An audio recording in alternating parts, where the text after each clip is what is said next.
इस वीडियो में हम यूजीसी नेट पॉपुलेशन स्टडीज का पेपर सॉल्यूशन देखेंगे, जिसमें टोटल 5 क्वेश्चंस को मैं यहाँ पर एक्सप्लेन करूंगा, क्वेश्चन नंबर 26 से 30 तक। इसके पहले 5 वीडियोज मैंने किया हुआ है जो कि अलग अलग पार्ट में अपलोडेड है। इस सीरीज में ये 6 नंबर वीडियो होगा, जिसमें टोटल 5 क्वेश्चंस को मैं यहाँ पर एक्सप्लेन करूंगा, क्वेश्चन नंबर 26 से 30 तक। दिसंबर 2023 में ये पेपर पूछा गया था और एग्जाम 14 दिसंबर 2023 को कंडक्ट किया गया था।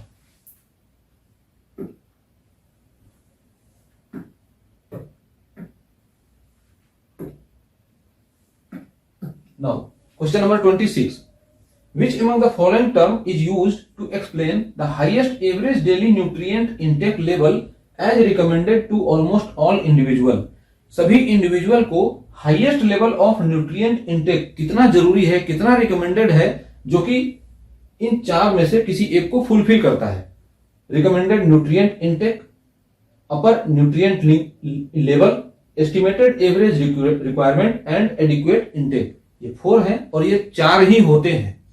इन 4 में से किसी एक से ये क्वेश्चन कनेक्टेड होगा, मतलब यहां से जो क्वेश्चन का आंसर निकल के आएगा वो कोई एक सा होगा।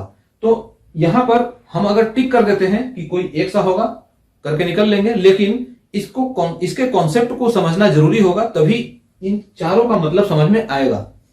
इसका आंसर अपर न्यूट्रिएंट लेवल हो जाएगा, आंसर सही, सेकंड नंबर ऑप्शन इसका सही हो जाएगा।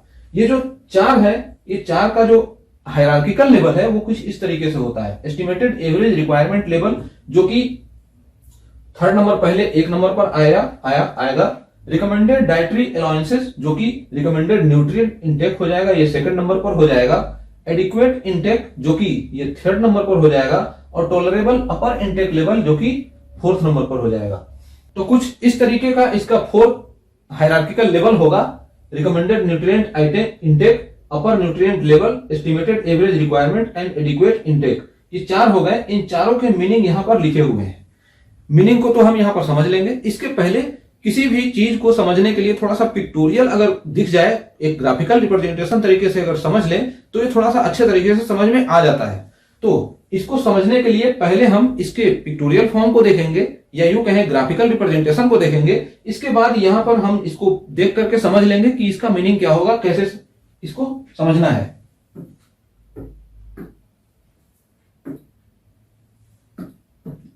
ये है डेली एवरेज इंटेक लेवल का ये एक ग्राफ है। इस ग्राफ को आप देख सकते हैं कि इस तरीके से समझाया गया है कि उसमें जो क्वेश्चन पूछा गया है उस क्वेश्चन के अकॉर्डिंग इसमें सारे जो पॉइंट्स हैं वो सभी पॉइंट्स इसमें फुलफिल होते हैं। स्टार्ट कैसे होता है, रिस्क ऑफ इनएडिक्वेसी से रिस्क ऑफ एडवर्स इफेक्ट तक जाएगा। मतलब कहने का यह है कि अगर कोई बंदा या कोई इंडिविजुअल है, वो कितनी मात्रा में कंजम्पशन करता है, कंज्यूम कितना करता है, अगर जितना रिकमेंडेड है और उस रिकमेंडेड के बेसिस पर उसको कंज्यूम करने के लिए फूड नहीं मिल पाता है, that is risk of inadequacy, और इस केस में डिफिशियंसी होगा। और दूसरा कि जितना उसको रिकमेंडेड है फूड, जितना वो कंज्यूम कर सकता है, उससे ऊपर वो कंज्यूम कर रहा है, that is called risk of adverse effect. और ये वाला जो केस इधर जो पार्ट चला जाएगा वो टॉक्सिकोलॉजिकल डोज कहलाएगा। मतलब जितनी डोज उसको रिकमेंडेड है उससे भी ज्यादा वो डोज ले रहा है। ये हो गया, मतलब ऊपर से 2-3 चीजें आपने समझ लिया। अब स्टार्ट करते हैं यहां से।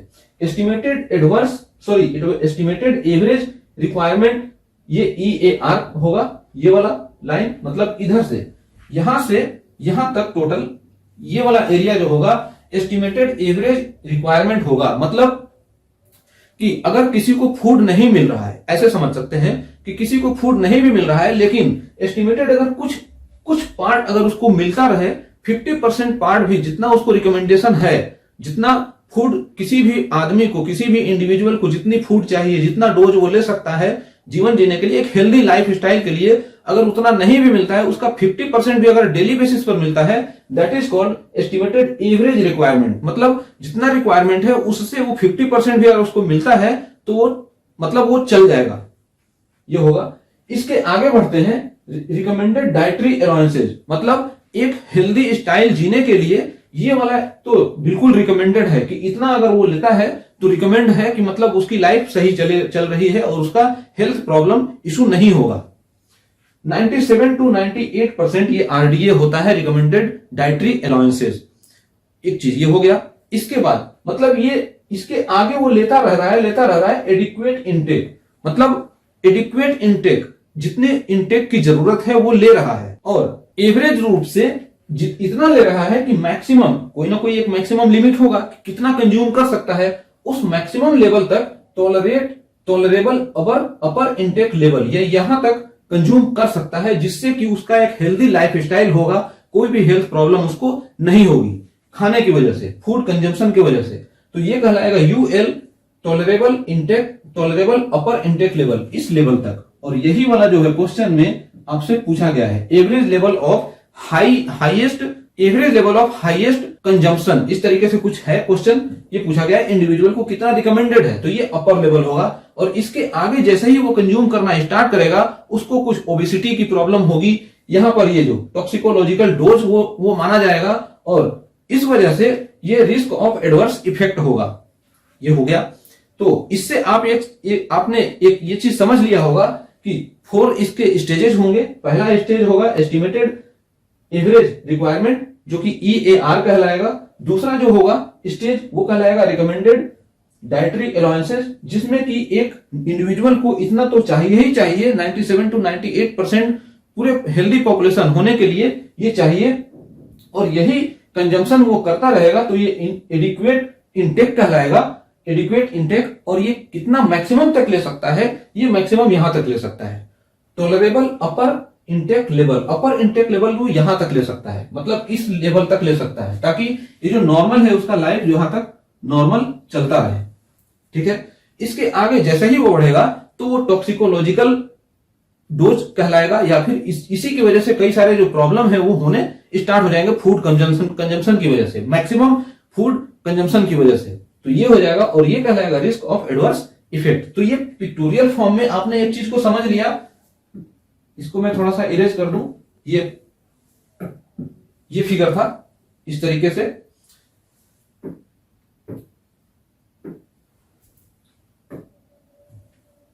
अब आते हैं इसी फिर क्वेश्चन पर दोबारा।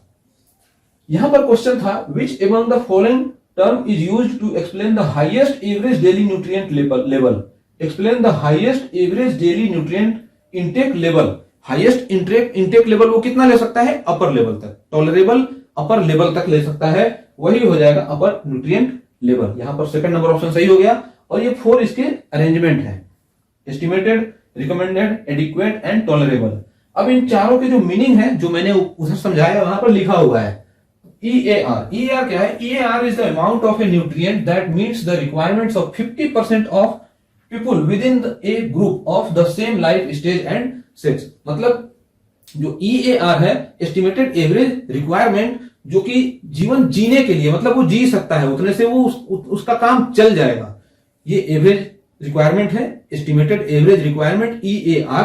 दूसरा होगा RDA, रिक्वायर्ड या recommended dietary allowances, recommended dietary allowances, RDA। RDA is the need for the vast majority, about 97 to 98% of the target healthy population। Target healthy population, ये जो कीवर्ड है, टारगेटेड हेल्दी पॉपुलेशन के लिए ये जो recommended है dietary allowances, इतना होना चाहिए स्टार्टिंग, मतलब शुरुआत का जो पॉइंट है वो। इसके बाद एडिक्वेट इनटेक, मतलब वो जो गैप है, यहां से यहां तक का जो गैप है, ये इस गैप के बीच में जो भी इनटेक वो ले रहा है, एडिक्वेट इनटेक कहलाएगा। और वो मैक्सिमम लेवल तक कहां तक ले सकता है, वो अपर लेवल कहला जाएगा। Upper level intake, UL, intake indicate the highest level of continuous intake of a particular nutrient that may be taken without causing health problem। बिना किसी हेल्थ प्रॉब्लम के वो अपर लेवल तक वो कंज्यूम कर सकता है, that is called average level of highest average daily nutrient intake level. यही होगा। और इसको मैंने इस वेबसाइट से लिया हुआ है, ये सोर्स मैं डिस्क्रिप्शन में डाल दूंगा। मैंने यहां से कुछ पॉइंट्स को निकाला है, आप यहां पर जब आप विजिट करेंगे तो यहां से और भी कुछ चीजें आप अपने लाइफ की निकाल सकते हैं, लेवल के हिसाब से यहां से नोट आप प्रिपेयर कर सकते हैं। ये तो मैंने समझा ही दिया, ये टोटल चार्ट है। नाउ क्वेश्चन नंबर 27, ये भी एक बहुत बढ़िया क्वेश्चन है, अच्छा क्वेश्चन है। The mean of the age specific fertility distribution of a country is 0.7 है। The value of gross reproduction rate GRR for the same country is 3.5 है। Find out the value of net reproduction rate. तो जो net reproduction rate है वो approximate किया जाता है अगर ASFR दिया हो और GRR दिया हो। तो जो नेट रिप्रोडक्शन रेट है वो ASFR इंटू GRR अगर हम मल्टीप्लाई करते हैं तो ये हो जाता है, अप्रोक्सीमेट हो जाता है इसके थ्रू। मतलब NRR is approximated as the multiplication of ASFR and GRR। तो जो यहां पर एज स्पेसिफिक फर्टिलिटी रेट 0.7 दिया हुआ है और GRR 3.5 दिया हुआ है, इन दोनों को मल्टीप्लाई करेंगे 2.45 आएगा। ये आंसर आपका सही हो जाएगा, फर्स्ट नंबर। ये तो हो गया, इसको आपने कैलकुलेट कर लिया, फर्स्ट नंबर ऑप्शन सही हो जाएगा 2.45। ये हो गया। जो ASFR है, यहां पर एक कीवर्ड है एज स्पेसिफिक फर्टिलिटी रेट और दूसरा है GRR ग्रॉस रिप्रोडक्शन रेट। तो एज स्पेसिफिक फर्टिलिटी रेट को किस तरीके से समझेंगे, इसका ग्राफ ये है। एज स्पेसिफिक फर्टिलिटी रेट जो है वो पॉजिटिवली स्क्यूड डिस्ट्रीब्यूशन होता है। मतलब ये जो ग्राफ है वो पॉजिटिवली स्क्यूड होता है। मतलब यहां पर ये ऐसे उठा और ये कुछ आगे जाकर के ऐसे हो जाता है, मतलब पॉजिटिवली ये स्क्यूड है। इसमें जो स्टार्टिंग के जो एज होते हैं उसमें फर्टिलिटी हाई होती है, इस वजह से ये जो ग्राफ है ऊपर जाता है और जैसे जैसे एज बढ़ता जाता है वैसे वैसे फर्टिलिटी जो है फर्टिलिटी की एबिलिटी है वो कम होती जाती है। तो ऐसे ऐसे करते करते एक स्टेज ऐसा आता है 49 पर ये 0 हो जाता है। इसी वजह से 50, मतलब ये जो 15 है 15 से स्टार्ट होता है और 49 पर ये एंड हो जाता है। 15 से जब ये स्टार्ट होगा तो उस समय के पीरियड को मीनार कहते हैं और जो 49 पर जब एंड हो जाता है तो मेनोपॉज कहते हैं। ये दो चीजें हो गया, मीनार और यहां पर मेनोपॉज। तो ये जो और इसके बाद ये जो ड्यूरेशन है, ये जो इंटरवल है एज इंटरवल, इसको कहेंगे चाइल्ड बियरिंग एज। 15 से 49 ईयर तक के जो ड्यूरेशन है, जो एज ड्यूरेशन है, उसको कहेंगे चाइल्ड बियरिंग एज। ये हो गया। और इस ड्यूरेशन में ही अलग अलग जो एज के अंदर में जो फर्टिलिटी का मेजरमेंट है वो एज स्पेसिफिक, मतलब एज के स्पेसिफिक वो मेजरमेंट करते हैं कि किस पर्टिकुलर एज ग्रुप में कितनी फर्टिलिटी हो रही है। तो यहीं से एज स्पेसिफिक फर्टिलिटी रेट निकल करके आता है। यहां पर आप देख रहे हैं कि जो 15 से 20 तक का है लो बट इंक्रीजिंग, मतलब क्योंकि मैरिज होगा लीगल मैरिज, तो इस वजह से 20 तक के ये जो 15 से 20 ईयर है, इस ईयर तक में लो होता है बट इंक्रीजिंग फेज में होता है। 20 से 25 में हाई फर्टिलिटी होता है। किसी बुक में आपको 20 से 30 तक भी मिलेगा, बट यहां पर इसको समझने के लिए 20 से 25 हाई फर्टिलिटी रेट होगी। इसके बाद 25 से मतलब 30, ये 30 यहां से ये कम होना स्टार्ट हो जाता है, 30 तक आएगा, फिर 35, ये इस वाले एरिया में फॉल स्लाइटली, धीरे धीरे ये स्लाइड हो जाता है और डिक्लाइन रैपिडली, और 35 के बाद ये डिक्लाइन रैपिडली डिक्लाइन होते होते लास्ट में 0 हो जाता है। और कहीं ना कहीं से ये जो एज स्पेसिफिक फर्टिलिटी रेट है, इसी का यूज आपको चाइल्ड वुमेन रेशियो में भी करते हैं। इसके आगे के वीडियो में जो चाइल्ड वुमेन रेशियो के अंदर में भी जो क्वेश्चन पूछे गए हैं उसको मैं एक्सप्लेन करूंगा, तो आपको समझ में आएगा। अब ASFR, TFR, GRR and NRR, ये 4 टर्म आप यहां पर देख रहे हैं फर्टिलिटी का, क्योंकि इसको यहां पर मेंशन करना जरूरी हो जाता है। क्यों? क्योंकि एज स्पेसिफिक फर्टिलिटी रेट और ग्रॉस रिप्रोडक्शन रेट, ये दोनों यहां पर टर्म पूछे गए हैं, जो कि NRR जो है और लास्ट में NRR दिया हुआ है कि NRR कितना होगा, NRR को यहां पर एस्टिमेट करना है। तो अगर बेसिकली अगर ये समझें तो आपको age specific fertility rate, gross reproduction rate और नेट रिप्रोडक्शन रेट, ये तीनों का मतलब मीनिंग समझ में आना चाहिए। उसके अलावा मैंने यहां पर TFR भी दिया हुआ है, क्योंकि TFR अगर आप समझ जाते हैं तो TFR से ही GRR और NRR निकल करके आएगा। ये पैटर्न पर डिपेंड करेगा कि आप किस समय किस तरीके की चीजें पढ़ रहे हैं, ये कॉन्सेप्ट वहीं से निकल करके आएगा। ASFR, it is the measures of age pattern of fertility of the child bearing women at different ages within their reproductive ages। इस रिप्रोडक्टिव एज के बीच में उनका डिफरेंट फर्टिलिटी लेवल पर उनका क्या फर्टिलिटी का शेड्यूल रहा है, ये कहलाएगा ASFR। फर्टिलिटी का क्या एबिलिटी है उसकी बेसिस पर एज स्पेसिफिक फर्टिलिटी रेट। और इन्हीं जो अलग अलग फर्टिलिटी रेट आपने कैलकुलेट किया, इन सब का जब सम करेंगे, चाहे वो मेल हो चाहे वो फीमेल हो, तो उस केस में ये कहला जाएगा TFR, the total fertility rate includes all birth both male and female. मतलब TFR में फीमेल और मेल इन दोनों बर्थ को काउंट करते हैं। ये हो गया। अब जब TFR निकल गया तो TFR का ही जब हम ब्रेकअप करेंगे तो GRR किसी केस में निकलेगा और किसी केस में NRR निकलेगा। तो GRR क्या होगा, जो यहां पर जो अगर मेल और फीमेल, जो बोथ मेल और फीमेल दोनों को काउंट करेंगे तो वो कहलाएगा TFR, और सिर्फ फीमेल को यहां पर काउंट करेंगे तो वो जो है वो GRR कहला जाएगा।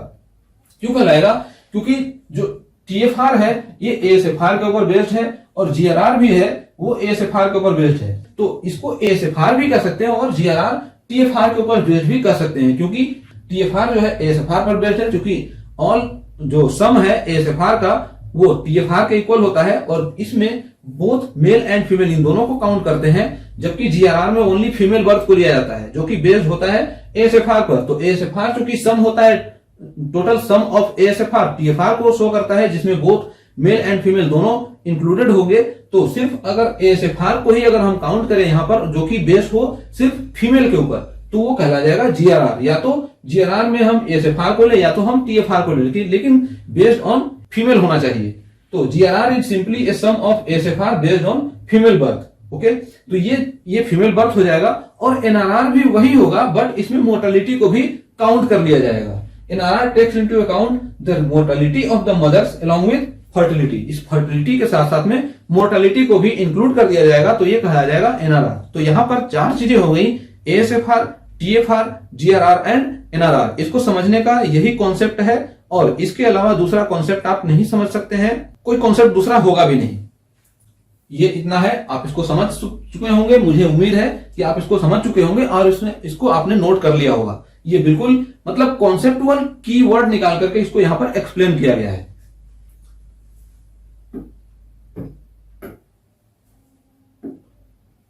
नाउ क्वेश्चन नंबर 28 है, which agency publishes the sample registration system reports in India. SRS जो सैंपल रजिस्ट्रेशन सिस्टम है, SRS रिपोर्ट को कौन सी एजेंसी पब्लिश करती है? The office of registrar general, the office of census commissioner, ministry of human resource, the office of sample registration system. ये तो होता ही नहीं है, ये मिनिस्ट्री होता है, ministry of human resource development. लेकिन यहां पर पूछा गया है which agency publishes SRS report, तो ये एक मिनिस्ट्री है ह्यूमन रिसोर्स। यहां पर 2 ऑप्शन लिखा हुआ है, the office of the registrar general and the office of commissioner, census commissioner. तो एक्चुअली में जो एजेंसी होता है वो registrar general and census commissioner होता है। आप सेंसस के वेबसाइट पर जाएंगे तो सेंसस के वेबसाइट पर आपको इस तरीके का ऊपर में ही होम पेज में दिखाई देगा। ये यहां पर लिखा हुआ है भारत के महारजिस्ट्रार एवं जनगणना आयुक्त का कार्यालय, गृह मंत्रालय, भारत सरकार। हिंदी में है और इंग्लिश में है office of the registrar general and census commissioner India, ministry of home affairs, government of India. कहने का मतलब ये है कि जो सेंसस है वो मिनिस्ट्री ऑफ होम अफेयर्स के अंडर में आता है, और जब सेंसस आ गया तो इसके साथ साथ में जो उससे कनेक्टेड जितने भी होंगे वो सभी मिनिस्ट्री ऑफ होम अफेयर्स के अंडर में ही आएंगे। तो ये तो मिनिस्ट्री की बात हो गई। इसमें जो क्वेश्चन पूछा गया है एजेंसी, तो the office of the registrar general and census commissioner of India, मतलब ये दोनों इंक्लूडेड होते हैं। तो यहां पर ये सेकंड नंबर तो कट जाएगा, होगा ही नहीं, फर्स्ट नंबर ऑप्शन इसमें सही हो जाएगा। सिर्फ आधा दिया हुआ है, office of the registrar general India, यहां पर ये देख रहे हैं, और ये फर्स्ट नंबर ऑप्शन यहां से सही हो जाएगा। इसमें आपको करना, मतलब ये लिंक भी मैं यहां पर अपलोड इसमें डाल दूंगा।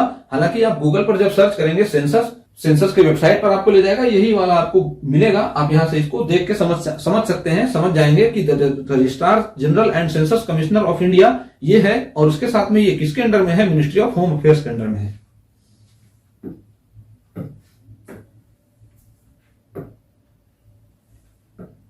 Question number 29, which among the following are major risk factors of maternal mortality in developing countries. Developing countries में कौन सा मेजर रिस्क फैक्टर है जो कि मैटरनल मोर्टेलिटी के लिए होता है? लैक ऑफ प्रीनेटल केयर, ये डेवलपिंग कंट्री में होता ही होता है। नॉन इंस्टीट्यूशनल डिलीवरी, ये भी केस है। अनसेफ एबॉर्शन, ये भी है। सोशल इनइक्वालिटीज, ये नहीं है, ये इसका मतलब हेल्थ से और इसके फर्टिलिटी से कोई मतलब नहीं है। कैटास्ट्रोफिक हेल्थ एक्सपेंडिचर, इनसे भी कोई मतलब नहीं है। डी और ई ये नहीं होगा। ए बी सी ये होगा। थर्ड नंबर ऑप्शन सही हो जाएगा। क्लियर है। अब मैटरनल मोर्टेलिटी होता क्या है? मैटरनल मोर्टेलिटी मतलब उसका डेफिनेशन तो 2 लाइन का है, उसका जो कीवर्ड निकाल करके आप जब समझेंगे तो उसमें मैटरनल मोर्टेलिटी समझ में आ जाएगा। Maternal mortality the death of women during pregnancy, pregnancy के दौरान अगर डेथ हो जाए तो भी कहलाएगा वो maternal mortality. Child birth, during delivery, child birth वो मैटरनल मोर्टेलिटी कहलाएगा। या सक्सेस, अगर चाइल्ड बर्थ अगर सक्सेस भी हो गया बट उसके 42 डेज के भीतर अगर मैटरनल डेथ हो जाता है तो कहलाएगा मैटरनल मोर्टेलिटी। और with in 42 days of termination of pregnancy ये कहलाएगा मैटरनल मोर्टेलिटी। सिर्फ 3 कंडीशन हो गए। पहला हो जाएगा प्रेगनेंसी, दूसरा हो जाएगा चाइल्ड बर्थ और तीसरा हो जाएगा बर्थ के या प्रेगनेंसी के 42 डेज के भीतर, टर्मिनेशन ऑफ प्रेगनेंसी के 42 डेज के भीतर। अगर इस तीन में से कोई एक सा भी केस है तो कहलाएगा मैटरनल मोर्टेलिटी। अब ये जो कंडीशन है, इस कंडीशन को आप जब बुक में पढ़ेंगे मैटरनल मोर्टेलिटी का डेफिनेशन, तो उस डेफिनेशन कुछ 2 लाइन का लिखा हुआ मिलेगा। आप डेफिनेशन को इस तरीके से समझ सकते हैं। जो कीवर्ड है वो ये होगा। According to WHO causes of maternal death are, ये कुछ इस तरीके के कॉजेज हैं। एक्सेसिव ब्लड लॉस, इस तरीके से हो सकता है। Infection, high blood pressure, unsafe abortion and obstructive labour. तो ये टोटल 5 पॉइंट्स हैं जो WHO द्वारा रिकमेंडेड है कि कॉज ऑफ मैटरनल डेथ अगर है तो ये इतने सारे कॉज हो सकते हैं। नाउ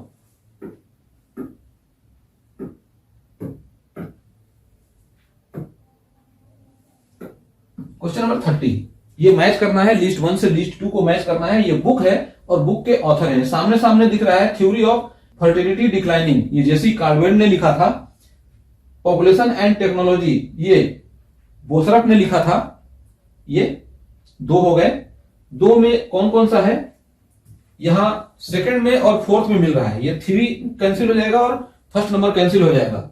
डिसाइडिंग फैक्टर होगा सी और D. India population economy and society, ये RH कासन ने लिखा था। ये सी का थर्ड हो रहा है। सी का थर्ड यहां पर 4 हो रहा है, ये वाला कैंसिल हो जाएगा। 4 नंबर ऑप्शन सही हो जाएगा। बुक है, इनके ऑथर के नाम है।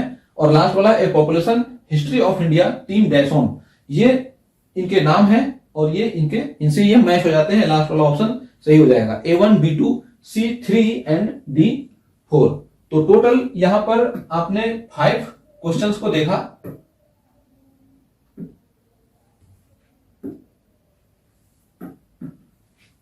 क्वेश्चन नंबर 26 से 30 तक। उम्मीद है आपको यह समझ में आ गया होगा और आपने इसको कॉपी पर नोट कर लिया होगा। तो इसी तरह के बेस्ट वीडियो मटेरियल के लिए आप द स्कॉलर्स ग्रुप के साथ हमेशा बने रहें। चैनल पर अगर आप नए हैं तो चैनल को सब्सक्राइब कर लीजिए और बेल आइकन को भी प्रेस कर दीजिए ताकि मैं कोई भी वीडियो ऐसे अपलोड करूं आपको सबसे पहले नोटिफिकेशन प्राप्त हो और आप सबसे पहले उसको देख पाएं। वीडियो आपको जरूर अच्छी लगी होगी तो आप अपने फ्रेंड्स के साथ शेयर भी कर दीजिए और लाइक और कमेंट करना बिल्कुल भी ना भूलिए। Thanks for watching.